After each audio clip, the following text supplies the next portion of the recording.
What's up, everyone? It's Shaletta. I'm here getting a phone for one of my newly minted teenagers with Xfinity Mobile. They've got great options, affordable plans, and solid coverage that works for our whole family. With Xfinity Mobile, my daughter can stay connected with me wherever she goes. And did you know when you sign up, you can get an extra phone line free for a full year? Switch to Xfinity Mobile today for more savings, more smiles, and more ways to stay connected.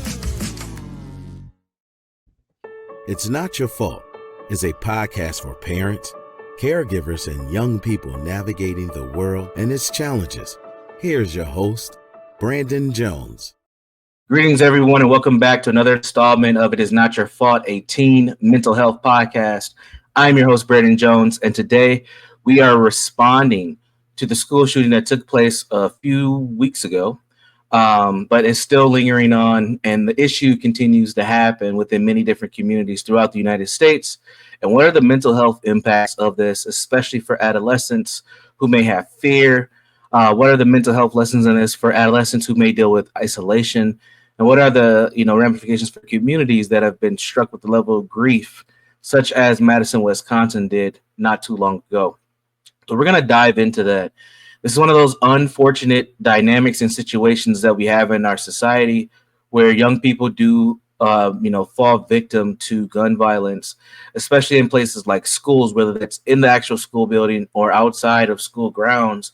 We do know that we have a serious concern and issue, at least here in the United States, around this matter. So for folks who are not familiar with what happened, we had a 15-year-old student who decided to fatally shoot a teacher and fellow students at their high school. And this young person also went through a lot of different trauma, which I'm going to address today on the show. This young person also had a manifesto released where we got a little bit of an insight to how this young person was thinking and some of the things this young person had dealt with, which I also will be responding to today. And even though this took place a few days ago, and we are, in the midst of transitioning into a new year, it's still an important topic for us to cover and to think about because, unfortunately, this has become a pattern. This is a part of the experience we have when we send our children off into the world. The level of threat and violence that may occur within their life is real. And I want to encourage parents and caregivers and young people not to lose faith that society does have other things outside of tragedy to offer, and make sure that young people feel like they can not have an extremely high level of anxiety and they can somewhat develop in a world where they don't have to have fear that their life can end at any given moment due to guns. Easier said than done, but definitely needs to be stated. We have to continue to discuss these things and strategize how do we prevent these things and also help those who need help. And I think that the actual school shooter in this case definitely needed some help, and that help wasn't being received in a manner that was effective for that person, and it unfortunately led to people being victimized, including the shooter themselves. So what happened at the Abundant Life Christian School in Madison, Wisconsin? A 15-year-old student fatally shot a teacher and fellow student before taking her own life, which was another interesting dynamic in this whole thing, is that this was a female young person. This was a person who identified as a young lady, although there was some shifting within gender and sexual orientation, but that hasn't all been cleared up just yet. But there was some speculation on that. But for now, we're going to refer to this young person as a young woman. So, as the holiday season kind of wraps up here, or we approach several different holidays and we grind into a new year, it's critical for parents and caregivers to support navigating this trauma, especially those prior to challenges as childhood trauma, dysfunctional family dynamics, and concerned about gender identity, which are all at play here. So one of the big things that I noticed, I did read the manifesto because I wanted an insight. Actually, I had several people reach out to me via email and ask me, have I read the manifesto? And it was sent to me. And they said, you might find this interesting given what you do for work. So as I read it, honestly, once I stopped reading it, I got to a place where I I felt really bad for the school shooter. And I know that's kind of a take breath back moment, but this was a young person that was hurt. Severe family trauma. Parents have been divorced. It sounds like there was multiple different divorces that took place. Severe isolation from both parents. Sounds like there was some substance use on both parents' part as well. And this young person, even though they were around their parents, they really did not feel a connection. And I think that's one of the important lessons here. If you know young people, whether it's your own child or grandchild, maybe it's someone you work with, whether you're a youth worker or something of that nature, maybe you're a caregiver, and you have young people who have this abandonment trauma where they may be around their caregiver, their parent, whomever, but that person is not attentive. That person is not providing encouragement. Those people are not, engaging with the young person. That young person still can feel a level of abandonment. And I think that was the case here in the young woman's experience. Is even though her family was quote unquote around, they weren't around for her, and she didn't feel like she was part of the family. Actually, she had made a very interesting quote that I thought was very significant in the manifesto, where she said, "I was a bad child for my family." And my clinical ears perked up when I read that, and I was like, "Whoa, that was a major statement." If I was in a therapy session with this young person and they would have said that, I definitely would have wrote that down, and we probably would have drilled down on a thought like that. When you have a young person who feels like they are a bad child for the family they were born into, I mean, that really highlights the fact that they felt a separation away from their family, or maybe they actually experienced a separation away from their family that was pretty significant. So again, this is what I've dealt with most of my career, is childhood trauma. And this is one of the results that you see young people who become suicidal. They want to take their own lives. So self-deletion is something that they're looking at. Or they want to have others feel the pain that they felt. And that's not, one, a healthy way for young people to develop, or anyone to develop. But two, it really highlights the need for us to have podcasts like this and other methods of engaging and learning about what we can do. So with that, let me shift focuses and not talk about the actual incident as much, but talk about what are some strategies that we can implement in order to deal with issues such as this. So first, let's start with the young people that are here, but may not have experienced the situation directly, but definitely are impacted by it. How do we support young people after such things as school shootings? The first thing is open communication. You have to be willing to talk about it. It's not easy to talk about. Hey, it's not even easy for me to do a podcast on. It's uncomfortable because I know the impact that this has had on so many lives over so many years. But it is important that we do discuss it, and it is a reality, and we can't escape the fact that it is a reality. Maintain routines. This is something that I mentioned a lot on the podcast. I think that it's extremely important that we maintain routines and consistency, especially when it comes to engaging and being intentional and connecting with your children. It gives you an insight to where they are and what they do. Also, when there aren't routines, oftentimes you can miss things, but when there are routines, you can pick up on certain things if the routine is broken. So it usually gives you some insight to mood and sometimes feelings where young people start to make shifts in their routines, and you can say, okay, something's going on here. They're not doing what they normally do. They're not behaving the normal way that they behave. That's one of the things that help. And I think that for young people who are, responding to this, maintaining routines is good as well because it keeps them on track. They're not getting lost in the media. They're not getting lost in the narratives of what has taken place. It really helps them stay focused on their responsibilities day to day.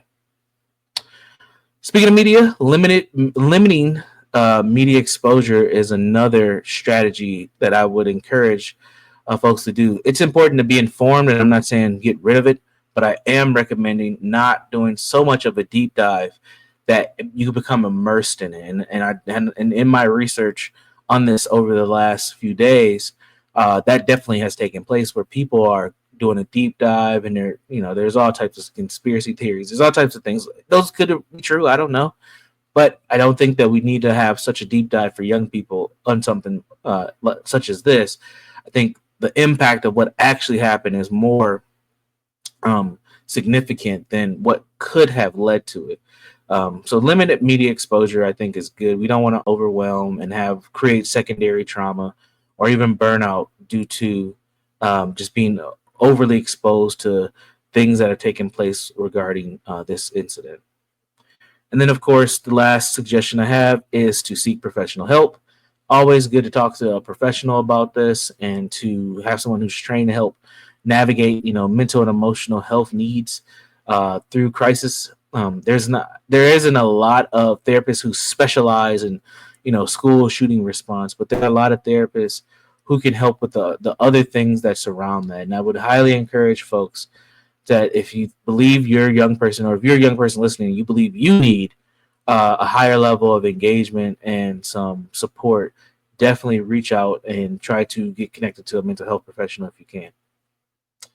All right, a few more things I wanted to share that I think are really important. And this isn't in response to the incident per se, but this is highlighting kind of how we got here and things that we really have to start being honest about to help get to a place where we don't see this level of incident or others, and that's childhood trauma and dysfunctional family dynamics.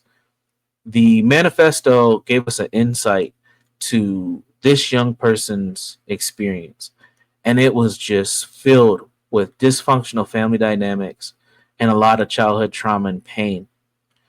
And I think, I don't know, I can't prove this, but based on the manifesto, I think that's really what drove this young person to get to this level where they wanted to, quote unquote, I believe they were talking about the revolution in the manifesto, and the revolution wasn't ever defined. But if you read between the lines a little bit, it ultimately was talking about taking their own life, and then also letting other people feel the pain that they felt as well. And that comes from childhood trauma. This is not unusual to find when people do deal with childhood trauma, some of the mental and emotional health struggles they go through, and also some of the calling out for the pain. But one thing I wanted to do is we have to start addressing childhood trauma more openly and directly, not coddling and feeling like people are hopeless and helpless, but in a way where we're acknowledging the pain that young people have gone through, and that we are expecting that we find strategies to deal with it. And I think that there were some attempts in this person's life, but it wasn't enough. And that's unfortunately why we got the result that we received. So just a few things to keep in mind about childhood trauma. Try your best to establish trust. Be a consistent and reliable person in the lives of a young person. Your teen needs to know that they can depend on you. So establish trust. Number 2, encourage healthy coping mechanisms. Introduce activities like journaling, art, physical exercise, and then anything that can help process their emotions will be helpful. And then the third thing is avoid forced participation. Sometimes young people are forced to do things in families that they don't want to do. And I know there's some wiggle room around that. But don't pressure your teen to engage in such things that they might not want to engage in. You may be pushing the young person in your life farther away from you than closer to you. And those would just be 3 things. I mean, there's other obvious things, like you don't want to abuse anybody physically, sexually, emotionally, spiritually, any of those things, right? We don't want neglect. Those are obvious. But there are some things when it comes to the development of a young person that I think that we have to start paying more attention to. And as we kind of keep this podcast rolling, I'll probably start to highlight more as we move forward. So with that, I'm going to wrap up today's podcast. Again, this is It's Not Your Fault, a teen mental health podcast. I'm your host, Brandon Jones. And unfortunately, we had to address the school shooting today. But, overall, we're addressing childhood trauma because that's what led to this. So if you like today's podcast, I want to encourage you to connect with us 3 ways. The first way is on our Facebook group. All you have to do is go to Facebook, type in the search, It Is Not Your Fault Podcast, and you'll be able to find myself, articles that I write, other old podcasts, other helpful resources. Definitely check that out. Facebook.com, search It's Not Your Fault Podcast. Follow us there, and you'll stay connected to all types of good information. The second place to connect with us is on my own personal website where you can ask me questions. That's www.jegna.org, JEGNA.org. We can reach out directly to me, find a little bit more about some of the work that I do. and just stay connected. Go ahead to jugna.org to be connected with me there. And then the third place to connect with me is at the podcast network. So if you like what I'm talking about, you may like some of the other folks on the podcast network. The podcast network is ShalettaMakesMeLaugh.com. That's ShalettaMakesMeLaugh.com. Check us out. All right, folks, we're going to wrap up today's podcast. I hope that everyone had a nice, healthy, and happy holidays. And I want to say Happy New Year to you all. Please be safe, be constructive, and be well. And we'll talk to you soon. Take care. To check out previous episodes of It's Not Your Fault, or to learn more about Brandon Jones, log on to ShalettaMakesMeLaugh.com. You know Shaletta makes you laugh, but did you know Shaletta Brundage can also make you think and boost your business? Media personality, activist, and comedian Shaletta Brundage founded Shaletta Makes Me Laugh to celebrate and share the best of Black culture. It's a podcasting platform. You can download 10 weekly podcasts hosted by African-American subject experts at ShalettaMakesMeLaugh.com or wherever you find your favorite podcasts. ShalettaMakesMeLaugh.com is also a production house, creating broadcast-quality commercial content.